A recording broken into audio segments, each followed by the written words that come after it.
दोस्तों, हमने अपने बचपन में अपने बुजुर्गों से स्वर्ग और नर्क के बारे में खूब सुना होगा और बुजुर्गों के द्वार बच्चों को बताया जाता था कि अच्छे कर्म करने वाले सभी मनुष्य मृत्यु के बाद स्वर्ग जाकर वहां का सुख भोगा करते हैं और बुरे कर्म करने वाले मनुष्य को नर्क की प्राप्ति होती है और उन्हें नर्क की अग्नि से गुजरना पड़ता है। उन्हें नर्क की सभी यातनाएं सहनी पड़ती हैं। उन सभी बुजुर्गों का मकसद बच्चों को अच्छे कर्म की ओर प्रेरित करना था। नमस्कार दोस्तों, स्वागत है आप सभी का आपके पसंदीदा चैनल फेस ऑफ कर्मा में। दोस्तों, वीडियो शुरू करने से पहले आपसे सभी से रिक्वेस्ट करते हैं कि देवों के देव महादेव भगवान शिव शंकर जी के सच्चे भक्त वीडियो को लाइक कर दें और सच्चे दिल से कमेंट्स बॉक्स में ओम नमः शिवाय जरूर लिख देना। दोस्तों, गरुड़ पुराण में भी स्वर्ग और नर्क के बारे में बताया गया है कि किस तरह के कर्म को हमारे शास्त्रों में गलत माना जाता है और किन को धर्म से जोड़कर देखा जाता है। गरुड़ पुराण के अनुसार आप जान सकते हैं कि किन कर्मों की बदौलत स्वर्ग की प्राप्ति होती है और किन से नर्क के कष्ट भोगने को मिलते हैं। तो आइए दोस्तों, जानते हैं इस पवित्र कथा के माध्यम से। दोस्तों, एक बार धरती लोक पर 4 व्यक्तियों की मृत्यु एक ही साथ हुई थी। वे सभी लोग विचारों में अलग अलग और अलग अलग प्रदेश के रहने वाले थे। केवल संयोग से ही उन चारों का अंत एक ही समय पर हो गया था। एक ही समय पर यम के दूत उन चारों को लेने के लिए आए थे। मरने वालों में एक तो किसी प्रदेश का राजा था, दूसरा बड़ा धनी व्यापारी था, तीसरा एक पूजा पाठ करने वाला पंडित था और चौथा गरीब मजदूर था जो दिन भर मेहनत करके अपने परिवार का पालन पोषण करता था। चारों की आत्माओं को लेकर यमदूत मृत्यु के देवता यमराज के सभा में पहुंचे तो उनके सम्मुख जाकर खड़े हो गए। वे चारों सोच रहे थे कि कौन स्वर्ग में जाएगा और कौन नर्क में जाएगा। यमराज अपने आसन पर विराजमान नहीं हुए थे। उससे पहले ही चारों आपस में बातचीत करते हुए स्वयं को ही स्वर्ग का मिलना चाहिए। ये कहने लगे। सबसे पहले राजा कहने लगा, देखो, मुझे तो धर्मराज पक्का स्वर्ग में ही भेज देंगे, क्योंकि मैं एक विश्वविख्यात राजा हूं। मैंने अपने अनेक सद्कर्मों से धरती लोक पर अपना खूब नाम कमा आया है। चारों तरफ लोग मेरे अच्छे कर्मों की चर्चा करते हैं। कभी भी कोई मेरे द्वार से खाली हाथ नहीं गया। जो भी आया मैंने उसे इतना दिया कि वह जीवन भर मेरा नाम नहीं भूल पाया। इसलिए मेरे कर्मों को देखते हुए धर्मराज मुझे पक्का ही स्वर्ग में भेजेंगे। दोस्तों, राजा की बात सुनकर वह धनी व्यापारी कहने लगा, हे भाई, मैंने तो पृथ्वी लोक रहकर खूब धन कमाया और उस धन से मैंने लाखों लोगों की सहायता की है। मैंने अपनी कमाई का 11वां हिस्सा सदैव दीन दुखियों की सहायता में उपयोग किया है। मेरे शुभ कर्मों को देखते हुए धर्मराज मुझे ही स्वर्ग में भेजेंगे। व्यापारी की बात सुनते ही पंडित जी कहने लगे, अरे भाई, क्यों फिजूल की बातें कर रहे हो? स्वर्ग में जाना कोई आसान काम नहीं है। स्वर्ग में जाने के लिए दान के साथ साथ पूजा पाठ करना पड़ता है। इसलिए स्वर्ग में प्रस्थान तो मैं ही करूंगा, क्योंकि मैंने भगवान का खूब पूजा पाठ किया है। पूरा जीवन मेरा पूजा आराधना में बीता है। मेरे शुभ कर्मों के कारण मेरे लिए ही धर्मराज स्वर्ग का दरवाजा खोलेंगे। यह बात मैं अच्छी तरह से जानता हूँ। जब इस प्रकार तीनों ने अपनी अपनी बातें की और अपने अपने विचार रखे, फिर वह तीनों लोग उस चौथे व्यक्ति मजदूर की ओर की देखते हैं कि अब यह क्या कहता है। क्या इसने भी कोई अच्छा काम किया है या नहीं, या फिर इसका पूरा जीवन मजदूरी करते हुए दूसरों के अधीन रहकर ही बिता है। मजदूर उन सब की बातों को चुपचाप नीचे नजरें झुकाए खड़ा सुनता रहा और वे तीनों बड़े गर्व से अपनी प्रशंसा में झूठे थे। तभी धर्मराज अपने साथी चित्रगुप्त के साथ दरबार में हाजिर होते हैं। चित्रगुप्त के हाथों में एक मोटी सी किताब थी जिसमें समस्त प्राणियों के कर्मों का लेखा जोखा लिखा था। धर्मराज अपने आसन पर विराजमान होते हैं। उसके बाद चित्रगुप्त ने राजा को अपने पास बुलाया और उससे पूछने लगे कि तुम बताओ, तुम तो धरती पर बड़े ही विख्यात राजा थे। तुमने अपने जीवन में कौन कौन से शुभ कर्म किए हैं तथा कितने लोगों को दुख दिया है, कितने लोगों का भला किया है। मैं अपनी पुस्तक में देखकर यह फैसला करूंगा कि आप स्वर्ग में जाने के अधिकारी हैं या नहीं। तब बड़े गर्व के साथ राजा अपने कर्मों को बताता है। हे भगवान, मैं एक बहुत बड़े राज्य का स्वामी था। मेरा राज्य बड़ा ही समृद्ध और खुशहाल था। मेरे राज्य में दिनहीन गरीब लोग बहुत ही कम थे। सब मेरी छत्रछाया में बड़े आनंद के साथ जीवन यापन कर रहे थे। मैंने अपने राज्य के लोगों को किसी चीज की कमी नहीं होने दी। मेरे यहां हर भूखे को भोजन मिलता था। लाखों की धन मोहर उन्हें रोज दान में दी जाती थी। प्रजा के लोग मुझसे बहुत खुश रहते थे। दिन रात में यही मेरे जीवन के अच्छे कर्म है। राजा की बात सुनकर चित्रगुप्त ने अपनी पुस्तक उठाई और उसमें देखने लगे। पुस्तक में देखकर उन्होंने राजा को बताया कि तुम जो कह रहे हो वह सर्वथा सत्य है।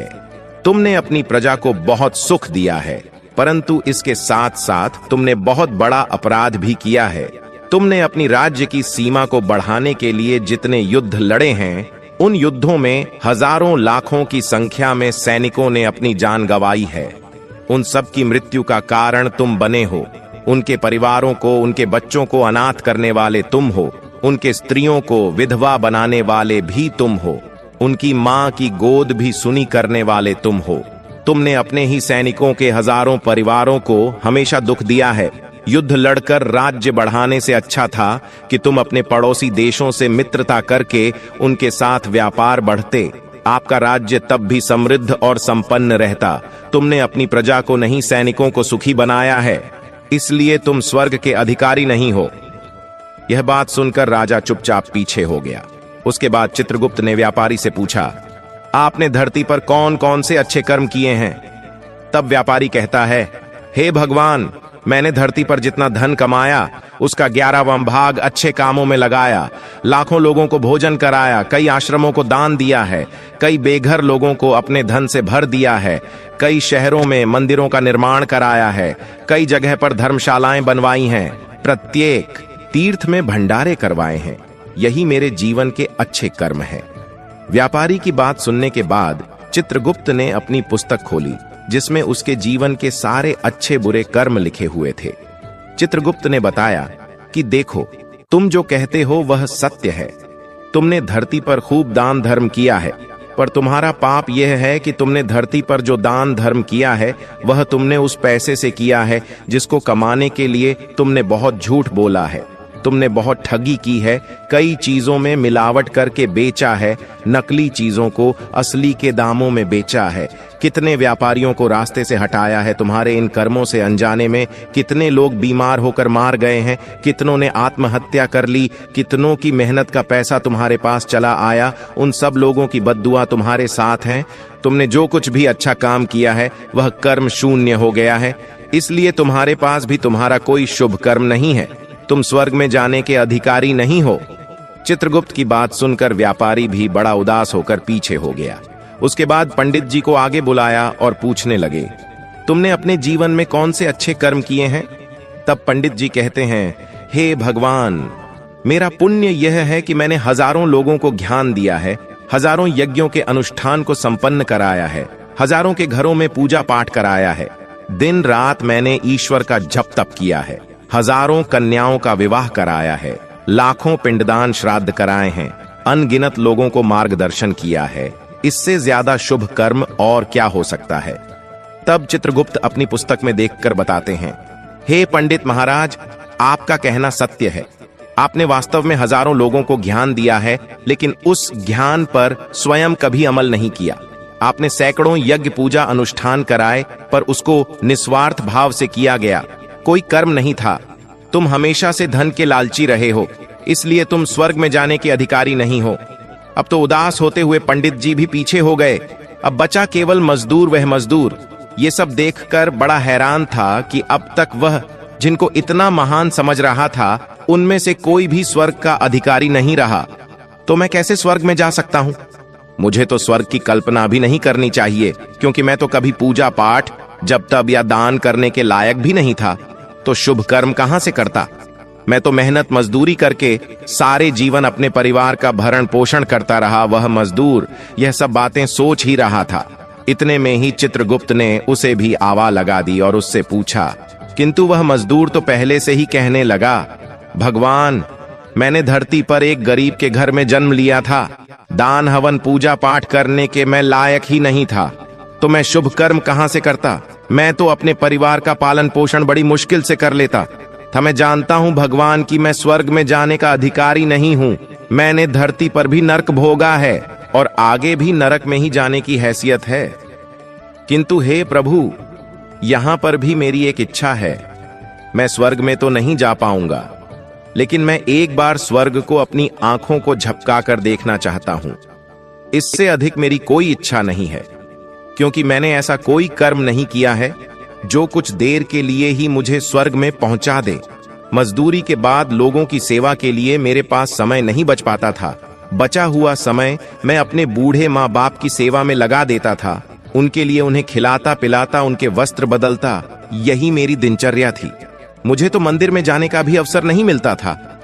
मजदूर की बात सुनकर चित्रगुप्त ने अपनी पुस्तक में देखकर पूछा, हे मानव, तुम ध्यान से सोचकर बताओ कि तुमने कभी तो कोई शुभ कर्म किया होगा। तब मजदूर अपने पूरे जीवन के घटनाक्रम को याद करता है। तब उसे याद आता है कि एक बार उसे बहुत तेज भूख लगी थी। वह रोटी खाने के लिए बैठा ही था, कितने में वहां एक बहुत ही कमजोर बीमार कुत्ता टहलता हुआ आ गया, जो ठीक से चल भी नहीं पाता था। वह आकर मेरे सामने बैठ गया और मेरी रोटी की ओर गौर से देखने लगा। मैं समझ गया कि वह कुत्ता बहुत भूखा है। मेरे अंदर से आवाज आई कि बेजुबान जानवर को छोड़कर तू अकेला कैसे खा सकता है। मैंने वह रोटी स्वयं ना खाकर उस कुत्ते को खिला दी। उस दिन मैंने पूरे दिन भूखे पेट रहकर ही काम किया था। मजदूर की बात सुनकर चित्रगुप्त मुस्कुराए और उसका हाथ पकड़कर बड़े सम्मान के साथ उसे स्वर्ग में लेकर गए और बोले, वास्तव में आप ही स्वर्ग में रहने के अधिकारी हो। प्राणी, यों पर दया दिखाना ही सबसे बड़ा शुभ कर्म है। मनुष्य जो भी कम निस्वार्थ भाव से करता है, वास्तव में उसका ही उसे सबसे बड़ा पुण्य मिलता है। निस्वार्थ भाव से किया गया जन कल्याण के लिए एक छोटे से छोटा काम भी आपके सैकड़ों पापों को नष्ट कर देता है। लोगों से लालच, मोह और स्वार्थ के वशीभूत होकर किया गया शुभ कर्म भी फलदायी नहीं होता है। इसलिए ध्यान रहे, जीवन में अच्छे कर्म अच्छी भावना के साथ करना चाहिए। ऐसा नहीं होना चाहिए कि आपने किसी से धन छीनकर या चुराकर कर्म में लगा दिया हो तो वह धन आपको कभी नर्क किया हो और बाद में उसी धन को दान पुण्य में जाने से नहीं उभर सकता। दोस्तों, स्वर्ग में वही व्यक्ति जाता है जिसने निष्काम निस्वार्थ भाव से प्राणियों की सेवा की हो। भले ही उसने जीवन में एक पैसा भी दान न किया हो, पर वह जिस लायक था, अपनी सामर्थ्य के अनुसार उसने निस्वार्थ भाव से जो भी काम है वही उसकी मुक्ति का रास्ता तय करता है। दोस्तों, हम उम्मीद करते हैं कि आपको हमारे द्वारा दी गई जानकारी जरूर पसंद आई होगी। अगर पसंद आई है तो दोस्तों, वीडियो को लाइक कर दीजिए और साथ ही हमारे चैनल फेस ऑफ कार्मा को सब्सक्राइब करके BEL आइकॉन को भी दबा दीजिए। मिलते हैं आपसे अपने अगले वीडियो में, तब तक के लिए धन्यवाद। जय श्री राम, जय हनुमान।